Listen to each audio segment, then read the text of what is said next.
할렐루야. 아멘. 제가 목회 이제 나가기 전에 철학과 대학원 다니면서 결혼했습니다. 그래서 결혼하는데 저희 집사람이 이제 미장원회를 갔는데 미장원 아주머니가 머리를 이렇게 하면서 신랑이 뭐 하냐고 그렇게 물어보더래요. 그래서 저희 신랑이 철학 공부하고 있어요. 이렇게 대답을 했대요. 그러니까 그 아주머니가 저를 그렇게 만나고 싶어 하시더래요.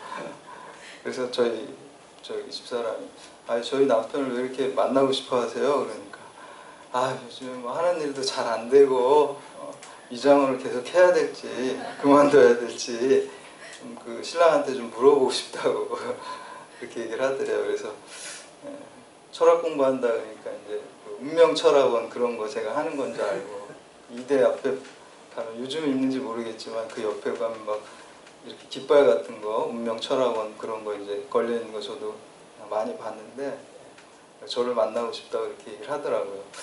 근데 사실 뭐 전혀 무관한 건 아닙니다. 동양철학에서 그 역에 대해서 가르치거든요. 제 선생님 중에 이제 육아철학 중에 이제 주희, 주자라고 얘기를 하는데 성리학을 집대성했고 또 그 사람에 의해서 우리나라 조선시대 그 과거 시험이 사실 뭐 주자가 해석한 공자에 대해서 논어에 대해서 또 맹자에 대해서 해석한 걸 가지고 시험도 보고 그랬죠. 근데 이제 그 역학계몽이라는 책이 있어요. 주자가 쓴. 그게 이제 점에 대한 거 또 어떤 역에 대한 것들은 그런 책이죠. 그래서 그것 가지고 한 학기 공부한 적도 있고요. 그래서 사실 근데 이제 역이라는 게 이제 변화라는 거거든요. 그래서 이제 유교에서도 우리 기독교에서는 66권 성경이 있는 것처럼 사서삼경이라는 게 있습니다. 그래서 그 논어, 맹자, 대학, 중형, 그리고 시경, 서경, 역경.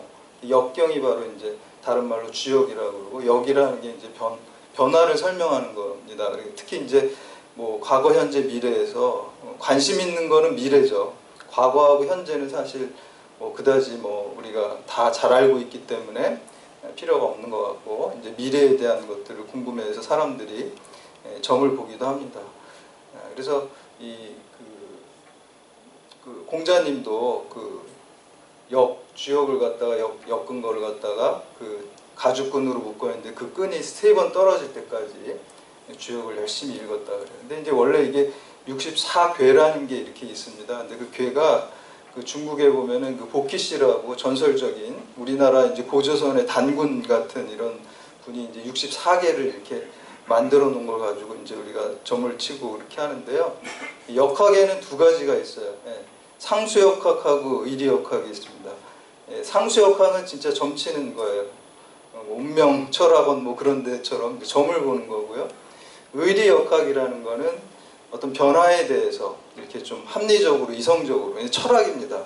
사실 철학과에서 배우는 거는 점치는 법을 배우는 게 아니라 의리역학 어떤 이 우주에 대해서 또 변화에 대해서 인간은 또 소우주잖아요. 인생의 어떤 변화에 대해서 이렇게 얘기를 하는 거고요. 사실 고대 중국에서 점칠 때도요. 우리가 뭐 이렇게 심심풀이로 본 게 아니라 국가적인 어떤 제사 같은 거였어요.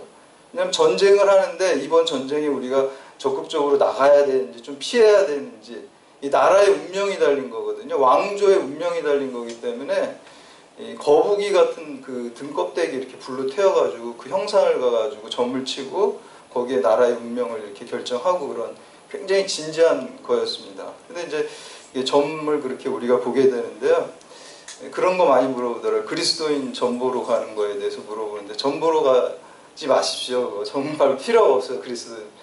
저희 집사람도 결혼하기 전에 친구 따라서 점 보러 갔다 그러더라고요. 친구가 답답하다 그래서 점집 좀 가자 그래서 점집을 갔는데 본인은 안 보고 따라갔는데 그 친구를 이렇게 보더니 이렇게 다 보고 나중에 얘도 좀 봐주세요 이렇게 얘기를 했대요. 그러니까 그 점 보는 분이 십자가 보인다고 볼 필요 없어 그러더래요. 저희 집사람.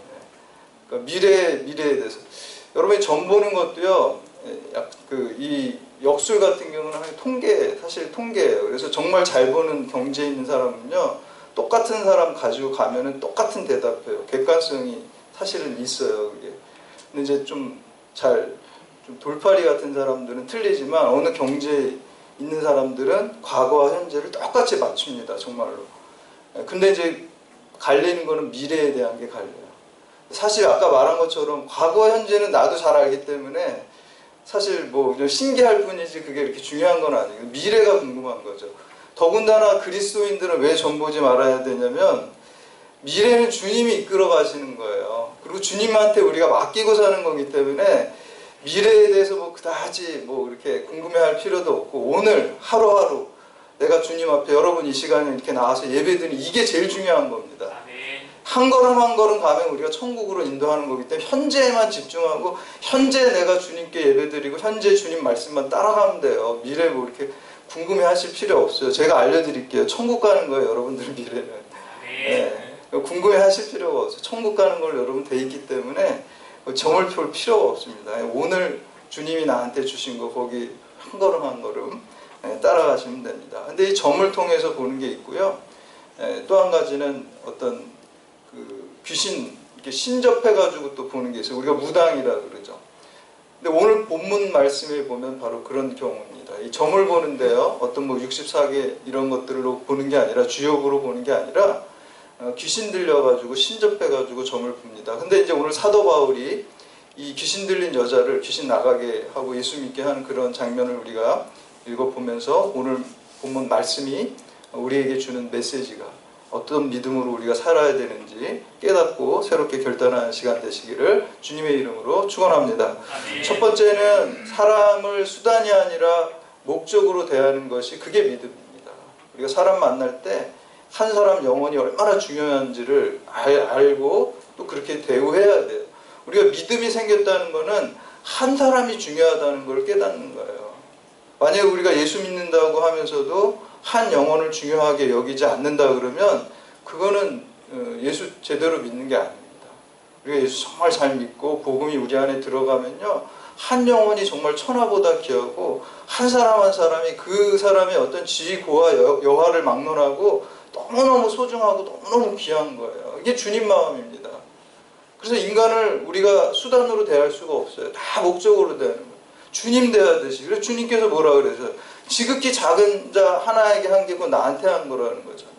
정말 진리의 말씀입니다. 그래서 우리가 믿음으로 살게 되면 한 사람을 수단이 아니라 목적으로 대하게 되는 것이죠. 오늘 우리 특히 이제 그 말씀 사도행전 지금 바울이 2차 전도 여행을 하면서 이제 마케도니아 유럽 전도에 이제 첫 발을 내딛는데 세 명의 사람이 중요합니다. 첫 번째는 지난 시간에 우리가 함께 나눴던 자주색 옷감 장사 루디아에 대해서 우리 함께 나눴습니다. 처음으로 유럽 교회의 모태가 된 가정을 교회로 내어줬고요. 오늘 두 번째는 귀신 들려서 점 보는 여자가 이제 그 귀신을 사도 바울이 내쫓는 거고요. 세 번째는 빌립보의 감옥의 또 간수장에 대해서 우리가 또 배우게 앞으로 될 텐데 이 세 사람이 굉장히 중요합니다. 특히 이제 오늘 말씀에 나오는 이 귀신 들렸던 이 여자하고 지난 시간에 그 루디아라는 사람은 너무너무 차이가 많아요. 루디아라는 사람은 자유인이었고 오늘 이 귀신 들린 여자는 노예였어요. 반대죠. 그리고 그 루디아라는 사람은 굉장히 부자였어요. 근데 이 귀신 들린 사람은 노예였고 또 가난했습니다. 또 한 가지는 그 루디아라는 사람은 자발적으로 기쁜 마음으로 복음을 받아들였지만 사실 이 귀신 들린 자는 타의적으로 사도 바울이 예수의 이름으로 그 귀신을 쫓아냈잖아요. 그래서 또 예수를 믿게 됐어요. 그 두 대조적인 사람을 계속해서 보여주는 이유는요. 하나님께서는 어떤 사람이든지 다 하나님의 백성으로 삼으실 수 있다는 것을 오늘 말씀을 통해서 보여주는 것입니다.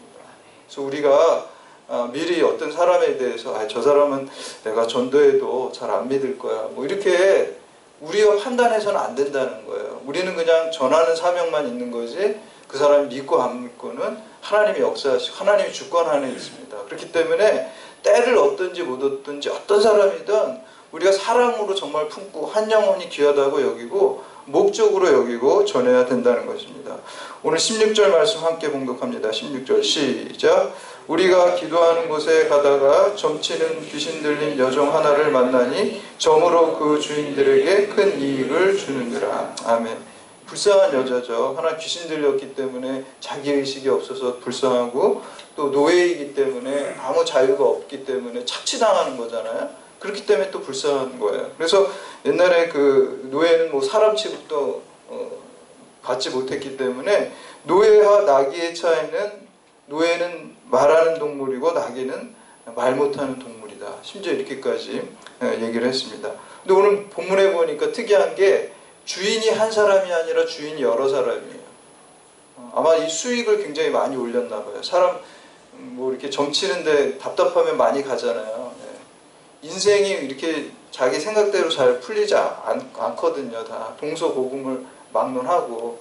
그러니까 점을 잘 보게 되면 사람들이 막 몰려가게 돼 있습니다. 그래서 사람들이 많이 와서 이 여자가 이제 돈을 많이 벌어주니까 주인들이 한 사람이 아니라 무슨 뭐 주식회사처럼 지분이 막 있었던 것 같아요. 그래서 그 돈을 여러 주인들이 나눠 갖게 된 거죠.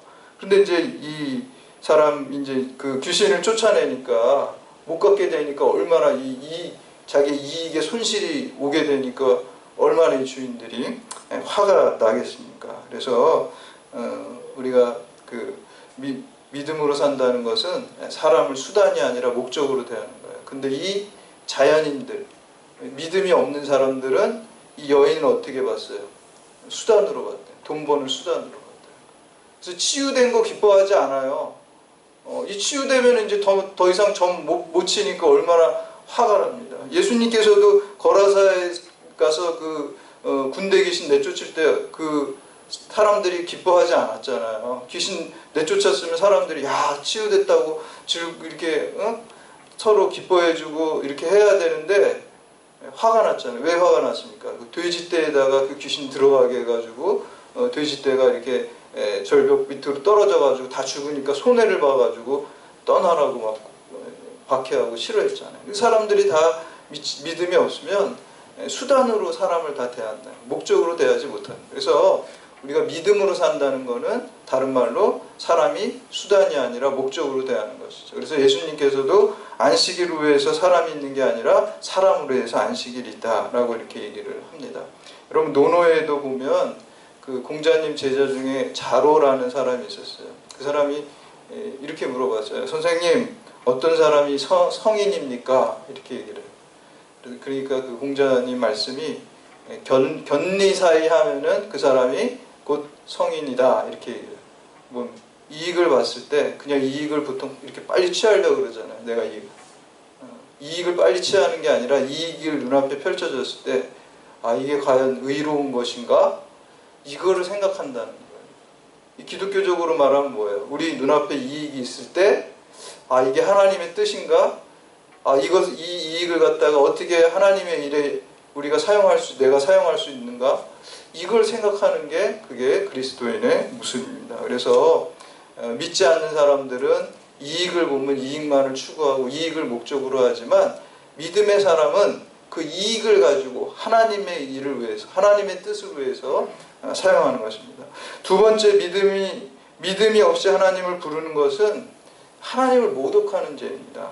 우리가 지난 주일날 제가 교회학교 이제 설교를 하는데 10계명에 대한 거였어요. 근데 거기 보면 이제 세 번째 계명에 하나님의 이름을 망령되이 일컫지 말라 그렇게 나와요. 망령된다는 게 참 그러니까 어린 아이들한테 설명하기가 어렵잖아요. 근데 오늘 말씀이 바로 그 하나님의 이름을 망령되게 하는 그 장면이 나옵니다. 우리 17절 말씀 함께 봉독합니다. 17절 시작. 그가 바울과 우리를 따라와 소리질러 이르되 이 사람들은 지극히 높은 하나님의 종으로서 구원의 길을 너희에게 전하는 자라 하며. 비록 귀신 들린 여자지만 이 내용 자체는 아주 분명히 맞는 말입니다. 여러분 악령도 영적인 존재이기 때문에 지적인 능력이 하나님의 사람 사도 바울도 알아보고요. 또 우리가 누가복음 8장에 보면 거라사에서 귀신 들린 사람이 예수님 봤을 때 뭐라 그래요? 그 앞에 엎드려서 지극히 높으신 하나님의 아들이요 이렇게 소리 지르잖아요. 그러니까 이 지성적인 능력은요 귀신이 더 앞서 있어요. 사실 우리보다. 능력도 우리보다 앞서 있어요. 그러나 그 사람들은 예수님을 구주로 하나님을 믿지는 않는다는 거예요. 그러니까 머리로만 알고 또 어떤 영적인 능력은 있지만 하나님 믿지 않아요. 여러분 우리가 귀신을 두려워할 필요가 없는 게요. 우리가 그냥 자연인으로 싸우면 귀신은 질 수밖에 없어요. 지성적으로도 지고 능력적으로도 질 수밖에 없지만 우리는 우리가 그냥 싸우는 게 아니잖아요. 우리 안에 계신 예수 능력으로 싸우는 거기 때문에 백전백승입니다. 그러니까 악한 영을 무서워할 필요가 없는 거예요. 오히려 우리를 무서워해요. 우리가 예수님의 사랑을 무서워하는 거예요. 도망갑니다. 악한 영은. 우리가 믿음이 없고 자연인일 때 우습게 귀신도 다 알아보는 거예요. 오히려 우리가 믿음이 있으면 성령의 사람이 되고 예수님의 사람이 되면 우리가 백전백승하는 것입니다. 그래서 근데 이 귀신이 보면은 이 귀신이 말하는 게 바로 망령되게 하는 거예요. 하나님을 찬양하지만 하나님을 찬양하는 게 아니라 머리로만 알고 지식으로만 알지 전인적으로 구주를 영접하고 구세주로 믿는 게 아니잖아요. 그게 망령된 거예요. 여러분 오늘도 우리 자신들도 망령되게 하나님의 이름을 부를 수가 있습니다. 우리가 진정으로 하나님을 우리 중심으로 모시지 않고 받아들이지 않고 그냥 입술로만 뭐 하나님 중심으로 산다라고 얘기하면 그게 하나님의 이름을 망령되게 하는 거예요. 우리가 삶을 정말 하나님의 말씀을 쫓아서 살지 못하고 하나님 사랑하는 마음으로 살지 못하면서 예수 믿는다고 그러고 교회 다닌다 그러면 그것도 믿지 않는 사람들에게 세상 가운데 하나님의 이름을 망령되게 하는 거예요. 그래서 우리가 진정으로 하나님을 사랑할 때 하나님을 사랑하면은 하나님 말씀대로 우리가 살아가게 되죠. 하나님의 능력을 받게 되죠. 하나님 예수 그리스도를 주인으로 모시고 살게 되죠. 그리고 그 예수 그리스도의 이름을 우리가 드러내면서 사는 게 바르게 사는 것이고 그렇게 못하면 우리가 주님의 이름을 망령되게 하는 것입니다. 여러분 한 기독교 대학 근처에 이제 이렇게 군부대가 있었대요. 그래서 그 군부대하고 그 기독교 대학하고 이렇게 서로 이렇게 협력 관계로 해가지고 이렇게 그 군부대 가서 그 대학 그 찬양팀이나 이런 기독 동아리들이 가서 예배를 드리게 됐어요. 그리고 대학의 그 목사님도 같이 이제 예배를 이렇게 드리게 됐는데 거기 보면 이제 뭐 순서들을 그 또 군부대에서 사람들이 이렇게 맡았는데 그 가운데 그 군승이 거기 있었다 그래요. 군 스님이 있잖아요. 근데 이제 그 위에 높은 계급이 높으신 분이 무슨 생각이 있었는지 모르겠지만 불자였는지 어떤지 모르겠지만 기도 순서에다 군승을 집어넣었대. 같은 종교라고 이렇게 생각을 해가지고 그러니까 이제 이 목사님이 갔는데 너무 기가 막히고 순서를 보니까 대표 기도에 그 스님을 이렇게 집어넣었지. 그러니까 군대니까 또 위에서 시키는 대로 다 하는.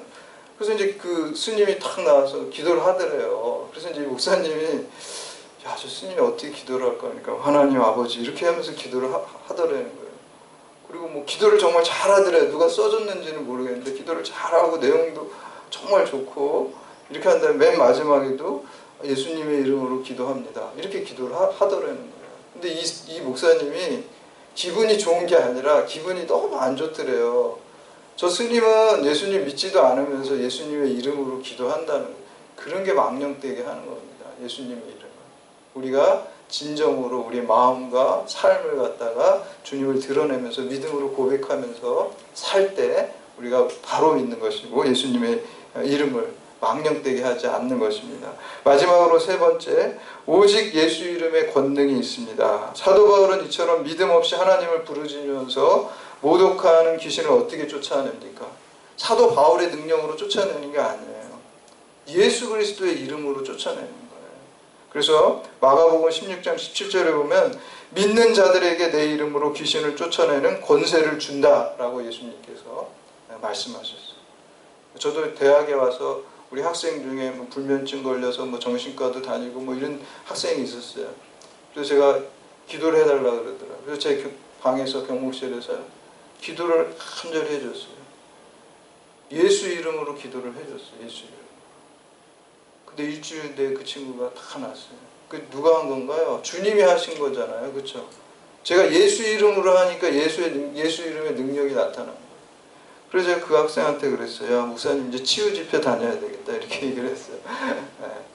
이렇게 병 낫는다 그러면 또 막, 뭐 제가 한 게 아니니까요. 네. 주님의 이름으로 하니까 그런 역사가 있더라고. 예수 이름으로 그 병이 물러가게 치유의 역사가 있게 해달라고 예수 이름을 주장하니까 그렇게 치유의 역사가 일어나는 거죠. 오늘 18절 말씀 함께 봉독합니다. 18절 시작.